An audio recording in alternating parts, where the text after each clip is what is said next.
Սրանի եւ մնացածների հեռացումը եկեղեցուց։ Մենք ձեզ Բագրատ Սրբազանին տեսնում ենք նրա աջակիցներից, մոտիվներից։ Այո, ես Սրբազան պայքարի երիտևից եմ։ Ինչ եք որոշել հենց Սուրբ Սարգիս եկեղեցում անցկացնել։ Որովհետեւ պետք է բոլոր հայերը գան այստեղ, գնան այն եկեղեցիները, որտեղ գնում է այս սրբապիղծ Նիկոլ Փաշինյանը եւ հնչեցնեն Վեհափառի անունը եւ բարձր պահեն Վեհափառի անունը, որովհետեւ այսպես եթե շարունակվի, ընդհանրապես կկործանվենք։ Իսկ ինչ զգացիք, երբ որ Վեհափառի անունը զեղչվեց։ Ամոթ, ուղղակի ամոթ։ Մեզ բոլորիս ամոթ, որ սրա նմանները կարողանում են մեզ այսօրին հասցնել։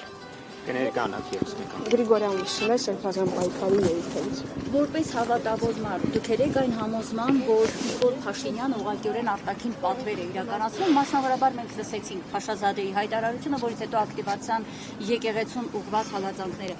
Ինչ կարծիք եք այս մասին։ Ես ունեմ միայն մի կարծիք, պետք է պարզապես հեռացնել սրան եւ իր ոհմակին։ Այդ ժամանակ կվերականգնվի եւ արդարությունը, եւ մեր երկրի ազատությունը, եւ մեր արժանապատվությունը։ Ձեզ ոստիկանները ուղղակի այս կողմ հրավիրեցին։ Այո, պարզապես այս կողմ հրավիրեցին, ինչու զարմանալի էր։ Շնորհակալություն շատ։ Շնորհակալություն հայրապետական մաղթանք եք։ Այո։